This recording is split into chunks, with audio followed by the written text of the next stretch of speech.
Ladies and gentlemen, boys and girls, welcome to the Everything is Bad New Fangled Motion Picture Show. Welcome, one and all, to another episode of the Everything is Bad New Fangled Motion Picture Show. I'm your host, Niall. And I'm Nolan. And today we're going to be reviewing the latest and greatest in Hollywood cash grabs. The Matrix Resurrection. The Resurrection or Resurrections? Resurrections. Resurrections, alright. So we're going to be doing a spoiler-free review. Not that I think if you listen to the spoiler section, it probably wouldn't make any sense to you anyway. And then we'll give you a spoiler warning and go more in depth into it after that. Yeah. Like we usually do. So, I will say going into this movie, like, the night before, I think I was talking to you, I was like, are we excited for this movie? So, The Matrix... So, at no point have I ever said they should make a fourth Matrix movie. No. Those words had never come out of my mouth. Then when they announced it, I was just like, how? Well, I was like, okay, another Matrix. Then when they were like, well, it's going to have Keanu Reeves back in it. Then at that point, I was like, how? And so I was more curious about how they pulled that off than I was at all excited for the movie. Then that trailer hit, and I was like, that's a very good trailer. It was an exceptional trailer. It got me... Use that Jefferson Starship song, right? Yeah. So I was... Or was it Jefferson Airplane at the time? I think it was... Anyway, it doesn't matter. Anyway, White Rabbit. One of those. So I was like, that's a fantastic trailer. Yeah. I don't know if I got excited for the movie, but I was more interested than I was. So I think because I hadn't hyped it up to myself, I didn't have much disappointment in the movie. And it's not that it's a bad movie. It's an okay movie. It's like, all right, hey, you remember all this stuff from The Matrix? And then here it is. It's really kind of fan servicey in a lot of ways. But it's just okay. I think it right now at IMDb it's got a 5.8. I think it deserves a little bit better than that. But it's just kind of meh. I thought overall. The whole time I was thinking to myself, like, man, I don't think I understand what's going on because, like, nothing feels important. Like, doesn't feel like there's any serious threat going on, and I think I just don't understand this. So I went and watched, like, a couple of YouTube videos about the movie afterwards, and I was like, oh, no, there just wasn't a plot. Yeah, we can get into the spoiler section, but... That was, like, the biggest letdown of the movie, is that at no point did it feel like anything they were doing was really important. Yeah. And yeah, like I said, we'll get into that, the why and how of that in the spoiler section. But it was okay. It was only one of the Wachowskis involved. The other one produced, though. Yeah. The other one, they said that they just weren't interested in making the movie because it would take them back to a time before their transition. Is the excuse given? I think maybe they were just like, why would we do that? More like, yeah, I think it might have been more like, why are we finished that? Why would we make more? So, like, one issue I had with this is the action sequences were not nearly as well choreographed as the original movies. That was the one thing you could say about the Matrix movies, is regardless of if the story was weird and meandering, you didn't understand what was going on, things didn't make sense or seemed real long-winded, the one thing you could say is like, man, the whole sequence with the architect, kind of boring, but you know what? That highway chase was freaking cool. Yeah. Whereas this is a lot of handheld camera, can't really always tell what's going on. Not up to par. No, with the others. Even like the rest of the crew of the ship that is like the main ship aren't even as cool as like the crew characters of the Nebuchadnezzar. Yeah, like, you know, it's like you get you hardly get to see them do anything. Mm-hmm. There's no hardly any interaction with them in the movie. I feel like you spend a lot more time actually in the Matrix in this movie than the previous movies. Yeah, it's a lot. There's not really much time spent outside the Matrix. Yeah, it's like I said, I hadn't hyped it up to myself. So like when the movie ended, the guy next to me turns to me, he's like, "Were you disappointed in that movie too?" And I'm like, I hadn't hyped it up into myself, so I wasn't expecting a lot out of it. Yeah, it was like, I'm not gonna say I'm disappointed, but I'm probably never gonna watch this movie ever again. Yeah. I think they could have taken it into a number of directions, making commentary on modern, like the original had some commentary on like the way technology was interacting with society at that point. Yeah. And they could have taken it into that new direction. You could have made a stronger statement now. Yeah, and they could have, and it looked like maybe from the trailer like they were gonna do that, but they really didn't.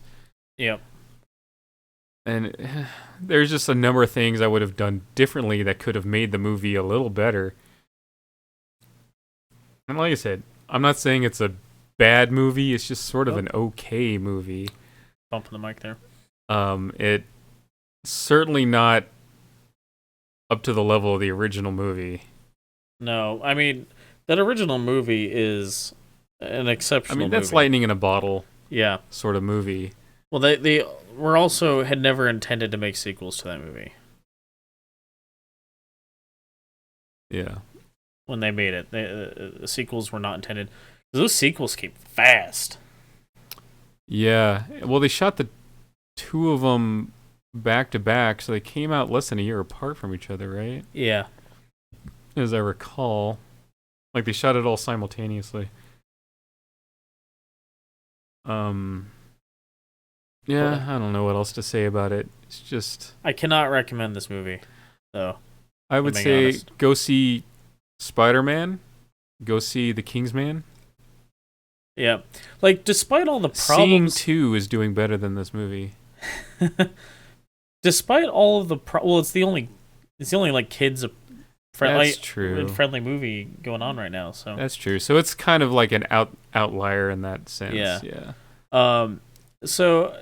You know, with all the problems that the third one had, Revolutions, and like, you know, all the problems that the issues that had, at least you can say that the story went somewhere. Like the story, they had a villain, they had a villainous plot that was being, perpetrated against them, trying to thwart the plot. Trying to save humanity. There were high stakes there. Right. And I thought I was just not understanding this movie when we were sitting there in the theater, because I'm like, I don't feel like anything that's going on right now is vitally important. And I thought I was just not understanding it. And I consider myself someone who, usually doesn't have that problem with movies. Mm-hmm. And no, yeah, as it turns out, I went and watched some YouTube videos explaining some stuff on it, and I was like, oh, no, I was understanding it just fine. There just wasn't anything there to understand. Yeah, this is a much shallower movie than the previous... Basically, any previous movie by... It's shallower than the video I'm wondering if the other Wachowski, not Lana, I don't know the other one's name, is the real talent. Because I've seen a number of movies from them, and they're always pretty deep. Even Speed Racer had some depth to it. Yeah. And this was kind of... very surface level. Yeah. Yeah. All right, so... Spoilers, yeah. So, yeah, like, and no... The machines, like, have their civil war, apparently, like, fighting over power resources, because since the machines agree with Neo, like, to just let people leave the Matrix if they want. Mm-hmm. There's fewer people in the Matrix, so, yeah, energy becomes a hot commodity. There's a big robot civil war, which that sounds really interesting.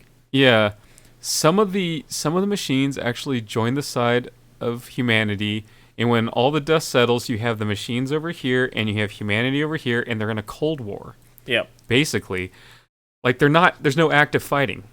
They're not in any conflict. And in fact, Niobe is now like the leader of all humanity, or she's on the council or something. We don't see like anyone. She's a general. Yeah, she's a general, but we don't see any other leadership from humans except her.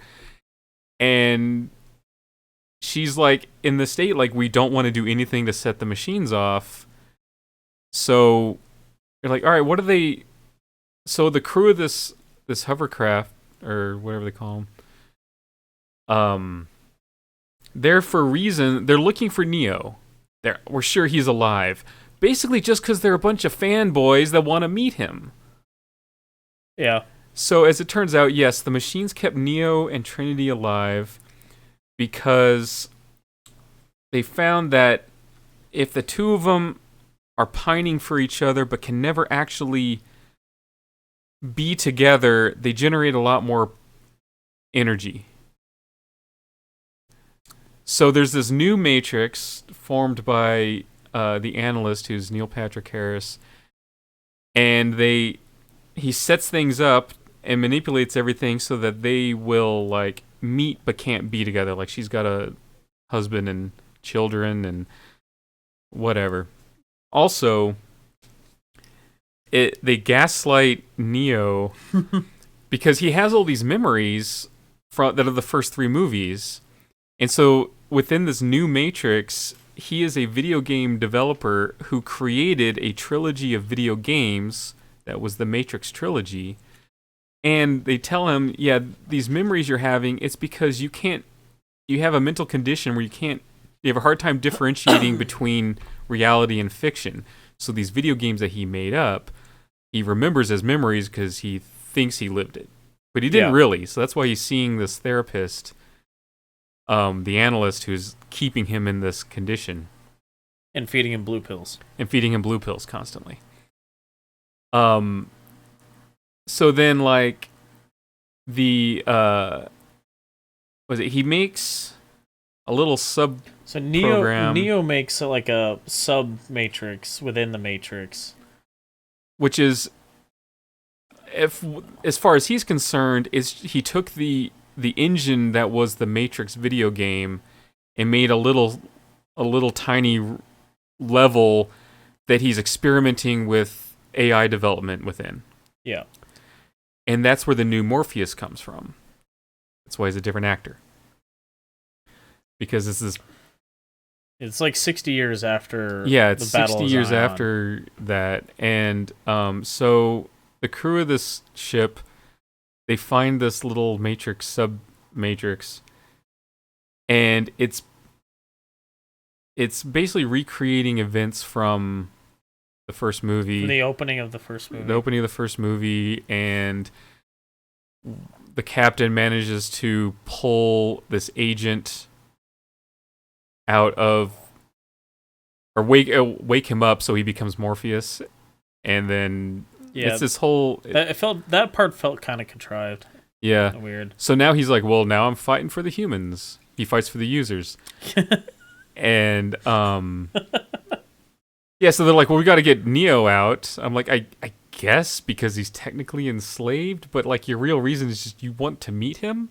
Yeah, like they don't need him for anything. They don't need him for anything. They're not at war. There is no conflict. Yeah. So their whole conflict is getting Neo out and then finding a way to get Trinity out.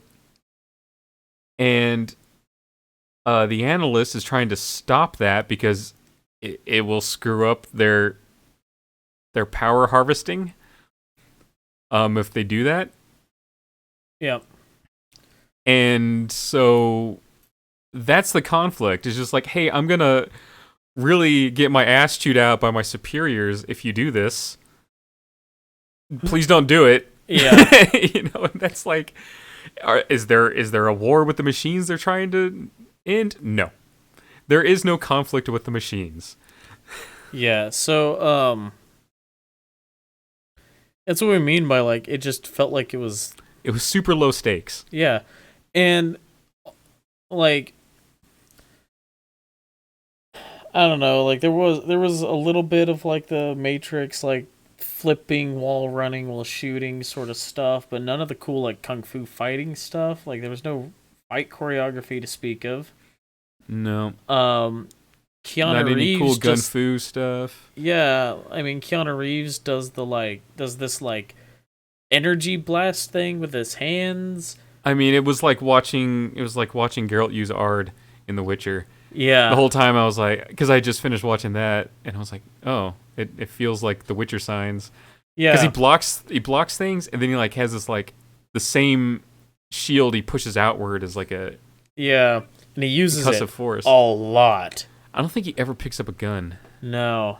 Or throws a punch. Well, maybe Which he is throws a punch. a weird use of Keanu Reeves, frankly, That's true. to not have him use a gun. Seriously, you'd think they would like, hey, all that stuff you've been doing for John Wick, let's put it in the Matrix. Right. Let's put some serious like Matrix gun fu in here, like wall running while doing the gun fu stuff, and Yeah. you know that would have been cool. But no, all the fight scenes are just very uninspired.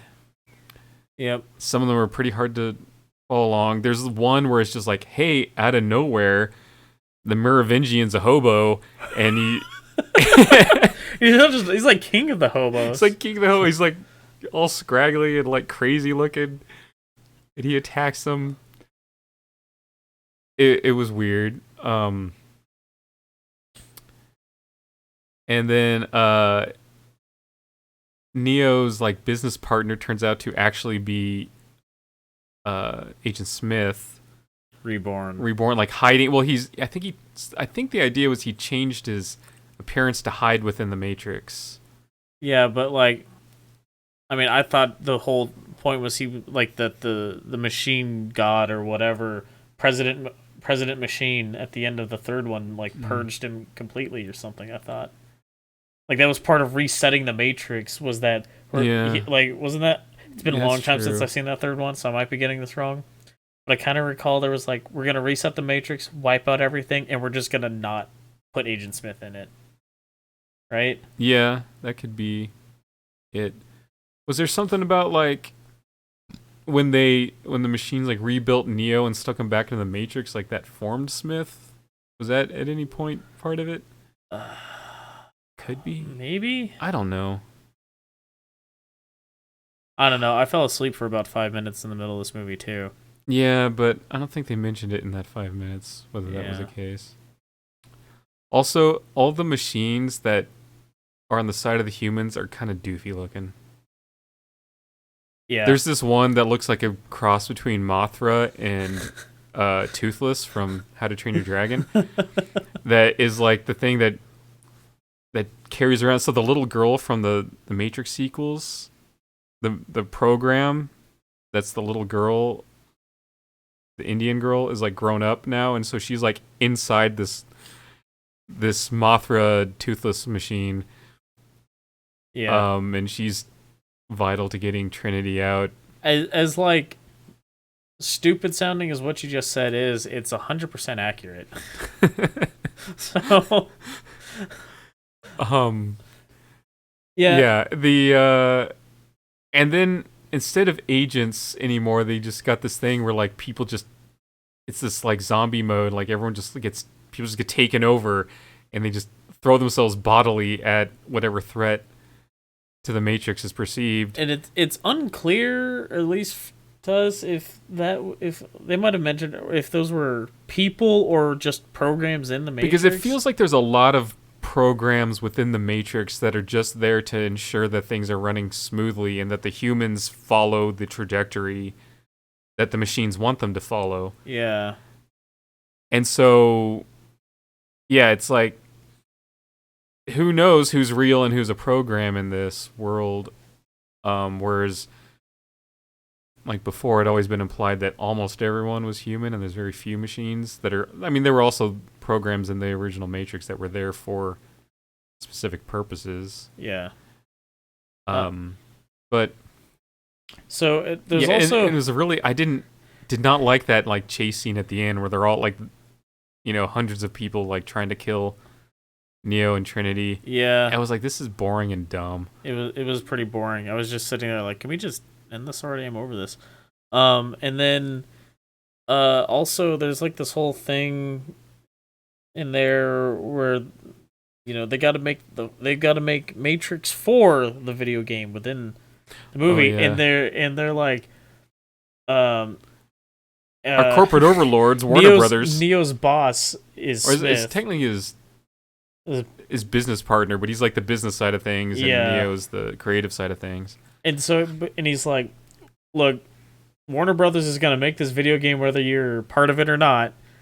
And so it sort of forces him into it, and then meanwhile, like the whole team's like sitting around like throwing out these ideas, and it's very much like very heavy-handed like commentary on movie studio cash grab sequel movie stuff, which I was like, this is so aggressive towards Warner Brothers and like the movie studios in general.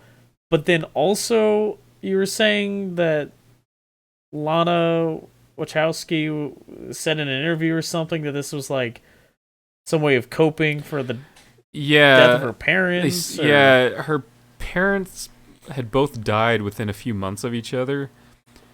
And so the whole like resurrections concept came out of like just a way to cope, like if I could bring them back or something. Yeah, so but because it has a personal story behind it. But because of that, it felt super weird that she was taking this opportunity to like dig at the studios. Maybe in she Hollywood. doesn't see it as a cash grab. Maybe she's like, this is amazing art. Yeah, I don't know. This is where the Matrix always should have gone. 20 years later. Yeah, and then Trinity flies at the end, I guess. Trinity's got all the same the one powers as Neo does. Yeah. Which I was like, all right, whatever. I didn't care. All right. Like, some people are not cool with that. I'm like, it's whatever. Like to me, it was like that's like the least offensive thing in this movie. One of the things that they kept pointing out is Neo repeatedly says, I never thought I was the one, but Trinity believed that I was the one. Therefore, Trinity's responsible for Neo being the one. So if Neo believes Trinity is the one or whatever, sure. I think that's what they were going for, because Neo believed in Trinity enough that she also gained that power. Yeah, whatever. Like I said, that's like the least problematic thing with this movie. One thing that was weird, though, was NPH's character, the analyst, just out of nowhere started like throwing out this misogynistic dialogue, which seems to only be there for the purpose of giving Trinity an excuse to hit him. Yeah. Or kick him. Or whatever. And I'm like, why does a program have any opinion on this matter? Yeah, that was super weird. It's like, why is he suddenly this way? Anyway, I'm done talking about this movie. Yeah. I'm prepared to put it behind me and never talk about it again. Yeah, I think our spoiler review made it sound worse than we did in our non-spoiler review. But again, it has a lot of problems, but it's not terrible. It's just kind of okay. It's frankly, kind of boring. It is in places, yeah. Which is really upsetting for a Matrix movie. Yeah. Which I guess, although the second one had a big chunk in the middle, that was pretty boring. And then a Zion orgy. No, I think that there are parts where they're boring. I think its biggest issue, though, just comes down to, like, the stakes feel so small. Yep. Like, there's no big thing, like, is the world a better place? They say they're gonna make it better, but it's like you got these two out, and now they're just, we can fly within the Matrix? I don't know. Oh, humanity's doing better, though. They're actually growing, like, food and not eating that, like, slop. I don't understand how 60 years of relative peace and everyone's still in these, like, post-apocalyptic rags, though, for clothing. Yeah, I don't know. They must be raising sheep, though, right? Because everyone's got these, like, wool. Yeah, everyone's wearing these, like, knit, yeah, like, knit cable sweaters. Are we supposed to believe that like everyone's just found clothing? Like this is all like found clothing. We like dig through the rubble of the world and I don't find. know, man. I don't know. They must be raising sheep. Our next movie that we're seeing, Operation Fortune, next Guy Ritchie movie. Hopefully, it's more Guy Ritchie than the last Guy Ritchie movie. Seems like he's had a lot of movies pretty close together in the last couple of years. You know, it was a pretty un-Guy Ritchie movie. Was Aladdin. Then we got Morbius at the end of January. Next Marvel thing, so obviously we're gonna see it. We're gonna see Death on the Nile. An Uncharted in February, probably Ambulance. Upcoming Michael Bay movie. Maybe Dog. Yeah. And what about the outfit? We decided on that. I'm kind of interested in that. I'm sure we're gonna see the Batman in March, and Turning Red, because Disney. Yeah. So like that's what we got coming up for the next few months. Looks like a fairly slow start to the year. But if any of that, hearing us review any of that sounds of interest to you, go ahead and hit that subscribe button or the bell or whatever you need to do for that. Go check out our other reviews. Our last review was The King's Man. I remembered this time because we reviewed it yesterday. And before that was Spider-Man, right? Yeah. Yep. All right. So, yeah, I don't know. You got anything else? Nah. All right, cool. Until next time, thanks for listening. Bye. Toodles.